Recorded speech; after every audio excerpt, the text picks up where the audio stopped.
Good morning students, welcome to my YouTube channel mathematics with Avigal. Students कैसे हैं आप सभी?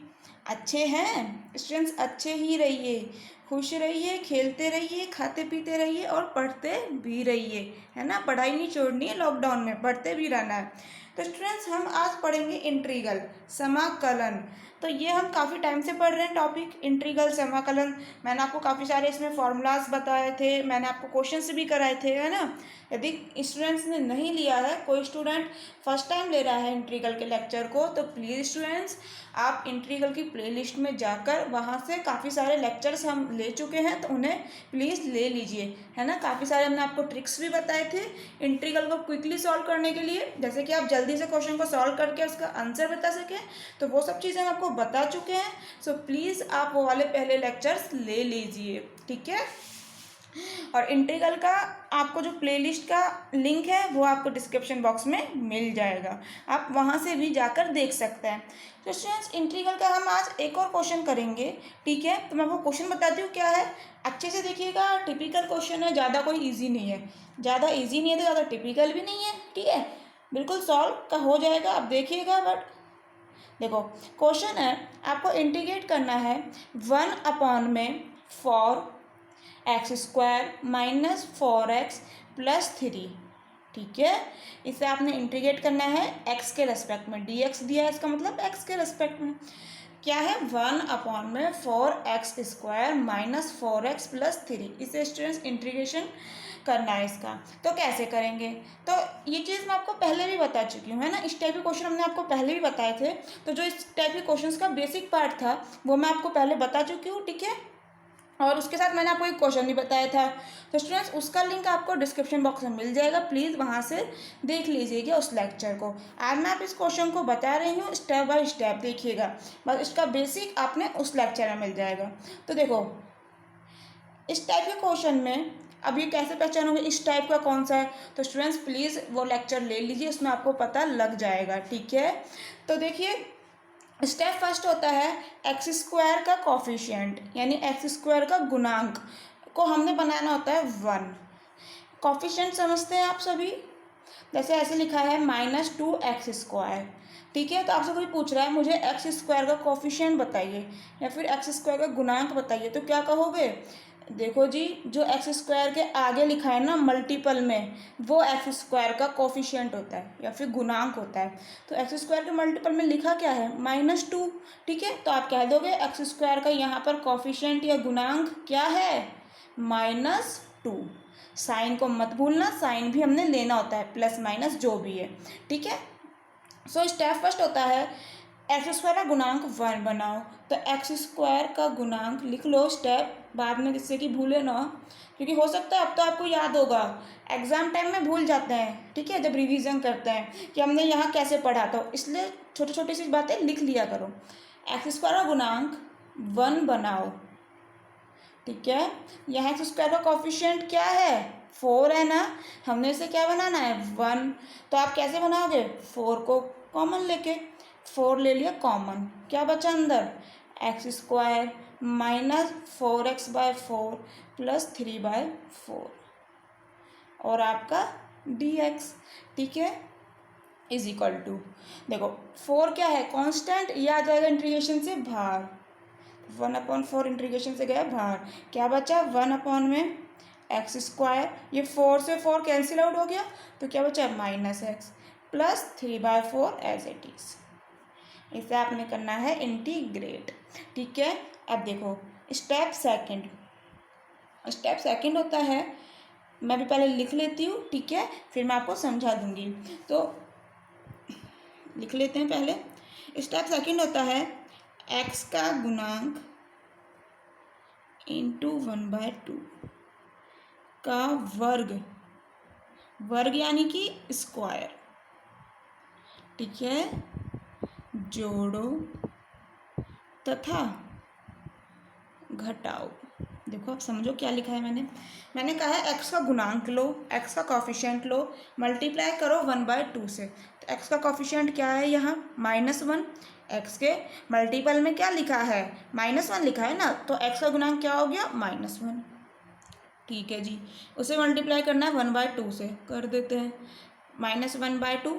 ठीक है, इसका यानी कि -1/2 का वर्ग यानी कि स्क्वायर, तो -1/2 का स्क्वायर करो, -1/2 का स्क्वायर क्या हो जाएगा, माइनस का स्क्वायर क्या होता है प्लस, और 1/2 का स्क्वायर क्या हो जाएगा 1/4। ठीक है, तो +1/4 को आप इस तरह से लिख सकते हैं, 1/2 का स्क्वायर बिल्कुल लिख सकते हो, 2 का स्क्वायर 2 2 ज़ा 4, यही चीज़ तो आ रही है। ठीक है, का वर्ग यहाँ तक हम कर चुके हैं, ये आ गया 1/2 का स्क्वायर। वर्ग जोड़ो तथा घटाओ, एक बार तो 1/2 का स्क्वायर जो आपकी टर्म आई है इसको आपने ऐड करना है और एक बार सब्ट्रैक्ट करना है, तो स्टूडेंट्स कर देते हैं। ठीक है, देखना क्या आ जाएगा आपका, इंटीग्रेशन 1/4 एज इट इज़ चल ही रहा है। ठीक है, 1/4 आपका एज इट इज़ चल ही रहा है, अंदर क्या आएगा 1/x² -x, इसको तो हमने लिख लिया एज इट इज़। ठीक है, अब क्या करना है, वर्ग जोड़ना है तथा घटाना है, तो 1/2 का स्क्वायर हम एक बार तो जोड़ देते हैं, ऐड कर दिया, एक बार आपने करना है लेस, एक बार जोड़ दिया एक बार घटा दिया। ठीक है, अब क्या बचा +3/4, ये वाला टर्म तो हम पहले लिख चुके हैं, प्लस में क्या आ जाएगा 3/4। ठीक है, और आपका dx एज इट इज़ चल ही रहा है, अब इसको कुछ भी नहीं सॉल्व करना है। ठीक है, तो आपको पहले पता होना चाहिए बट स्टेप थर्ड होता क्या है, इसको किस तरह से सॉल्व करते हैं, तो देखो मैं आपको बता देती हूँ। स्टेप थर्ड होता है पूर्ण वर्ग बनाओ, कंप्लीट स्क्वायर बनाओ, मतलब अब सीखने की बात यही है कंप्लीट स्क्वायर पूर्ण वर्ग बनाते कैसे हैं, तो ध्यान से देखिएगा। 1/4 आपका चल ही रहा है, इसे तो एज इट इज़ चलने दीजिए, इंटीग्रेशन का लगाया साइन 1/, में देखो पूर्ण वर्ग कैसे बनाते हैं, x² लिखा है ना, इसका एक x ले लो, ध्यान से देखो ना, x² लिखा है, इसका एक x ले लिया, x का साथ ये क्या है, साइन कौन सा है, प्लस है या माइनस, माइनस है, तो ये माइनस ले लो।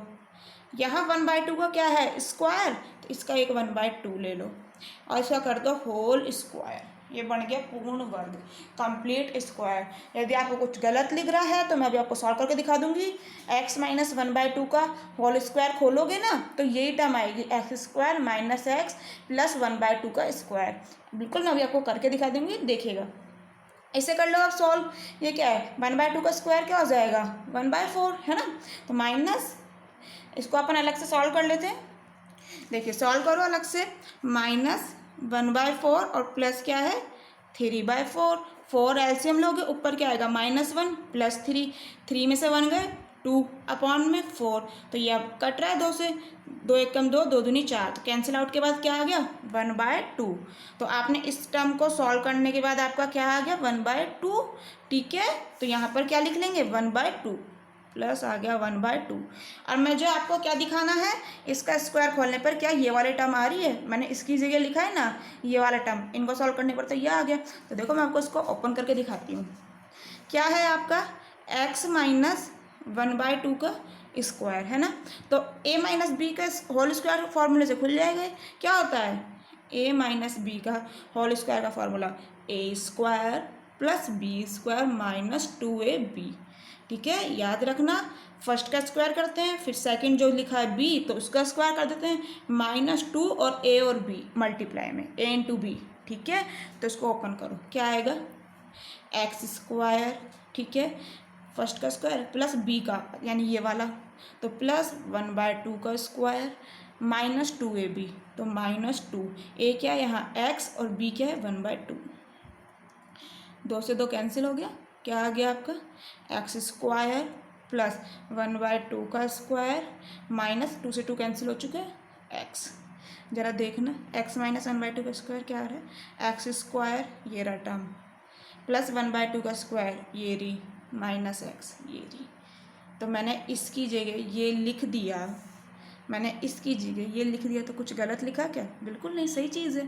ठीक है, तो अपन ने कहाँ तक कर लिया, स्टेप थर्ड तक, क्या आ गया अपना इंटीग्रेट करना है आपको 1/, में x - 1/2 का होल स्क्वायर + 1/2। ठीक है, नेक्स्ट आपने क्या करना है, याद रखो x - 1/2 को मानना है t, x - 1/2 = क्या आ गया t, अब इसे डिफ्रेंशिएट करो, एक्स का differentiation d x minus constant है 1/2, so differentiation 0 is equal to t का डी टी, यानी कि यहाँ से क्या आ गया, d x is equal to d t. Put कर दीजिए यहाँ पर, क्या आ जाएगा 1/4 इंटीग्रेशन 1 अपॉन में x माइनस 1/2 की जगह तो t लिख देंगे, स्क्वायर है सो t का square plus 1/2 as it is, और dx की जगह क्या लिख देंगे dt, ठीक है, इज इक्वल टू 1/4। क्या आप मुझे बताइएगा 1/2 को ऐसे लिख सकते हैं क्या, प्लस 1/√2 का स्क्वायर। ज़रा बताइए स्टूडेंट्स, मैंने इस 1/2 को लिख दिया 1/√2 का स्क्वायर, क्या ऐसे मैं लिख सकती हूँ? अरे बिल्कुल लिख सकते हो, क्यों नहीं लिख सकते।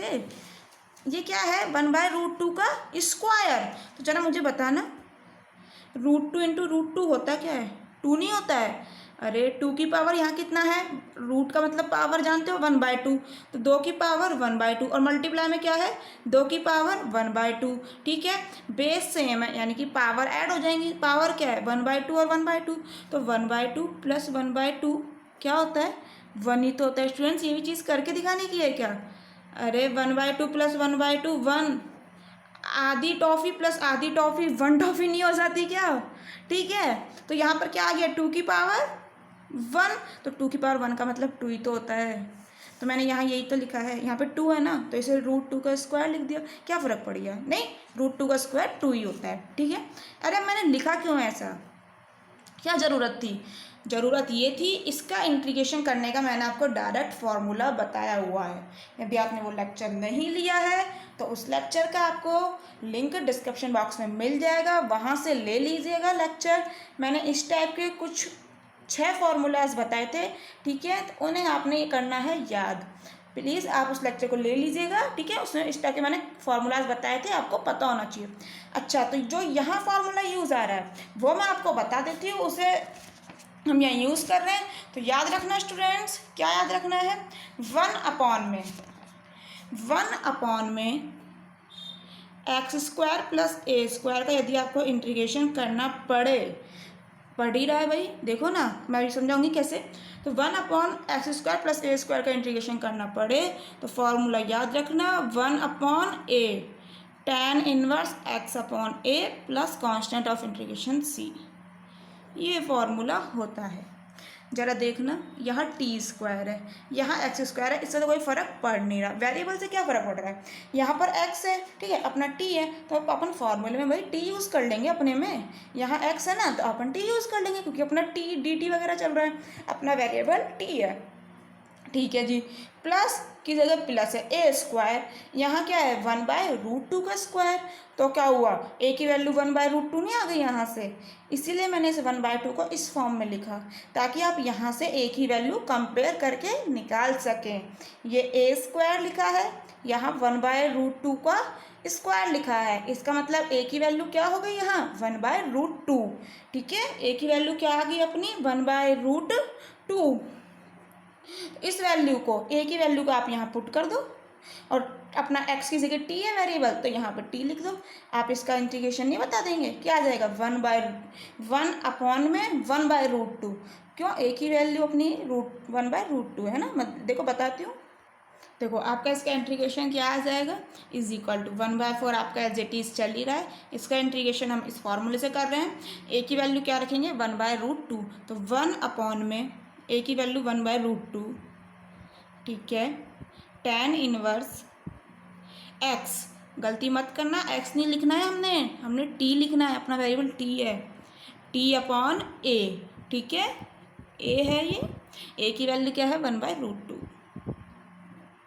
ठीक है जी, plus constant of integration c, ठीक है, इज इक्वल टू 1/4, इस 1 में 1/√2 को क्या लिख लोगे √2, tan इनवर्स t, अब आपने रखनी है t की वैल्यू, ठीक है, तो अपन ने t की वैल्यू क्या मानी थी x माइनस 1/2, x माइनस 1/2 को इज इक्वल टू ही तो t माना था, t की वैल्यू रख दो x माइनस 1/2, यहाँ पर x माइनस 1/2, ठीक है, अपॉन में क्या चल रहा है 1/√2 और plus constant of integration c, अब इसे सॉल्व कर लो, और क्या है 1/4√2 tan inverse x minus 1/2 upon 1/√2। देखो इसे सॉल्व करते हैं, बहुत इजी सॉल्व हो जाता है, बट मैं आपको देखो कंप्लीट करके दिखाती हूँ क्या आएगा। देखो क्या है अपना, लिख लो x माइनस 1/2 अपॉन में 1/√2। ठीक है, सबसे पहले सॉल्व करोगे तो 2 एलसीएम लोगे, 2 एलसीएम आ गया, ऊपर क्या बचेगा 2x माइनस 1। ठीक है, अपॉन में 1/√2। इसे किस तरह से लिख लोगे 2x माइनस 1/2 इंटू √2/1। मैंने आपको बताया हुआ है ना ये चीज़, a अपॉन बी वाली याद है, a अपॉन बी अपॉन में c अपॉन डी, इस तरह से कोई टर्म लिखा हो, डिवाइड वाले काफ़ी सारे साइन आ जाते हैं यहाँ। ठीक है, a अपॉन में भी b है, फिर पूरा डिवाइड का साइन, फिर c, फिर डिवाइड का साइन d है, तो स्टूडेंट्स कंफ्यूज हो जाते हैं इसको सॉल्व करने में। तो मैंने आपको बताया था इसका तरीका सीधा सा सॉल्व करने का, ऊपर वाला टर्म लिख लो as it is, into c upon d लिखा है ना, इसको कर दो उल्टा d अपॉन सी। ठीक है, तो यहाँ पर क्या है, ऊपर वाला टर्म 2x माइनस 2 ये एज इट इज लिखा, इंटू इसे कर दिया उल्टा, 1/√2 को क्या कर दिया √2/1। तो यहाँ से क्या आ गया, अब देखो √2 है, यहाँ पर 2 है, तो एक कैंसिल हो गया। अरे स्टूडेंट्स यहाँ पर 2 की पावर 1 है, यहाँ 2 की पावर कितना होती है 1/2, रूट का मतलब, तो यहाँ पर एक पावर कैंसिल नहीं आ जाएगी, पावर 1/2 कैंसिल हो जाएगी ना, तो क्या बचेगा 2x माइनस 1/√2। अरे ऐसा समझो, इस 2 को लिख लो √2 इंटू √2। ठीक है, तो इस 2 से ये वाला 2 कैंसिल हो गया, बचा क्या सिर्फ एक √2। ठीक है, समझ आया। तो इसका सॉल्व करने पर आपको क्या आ गया 2x माइनस 1 अपॉन √2। तो लिख लें अपने आंसर में, यहाँ क्या आ जाएगा 2x माइनस 1 अपॉन में √2।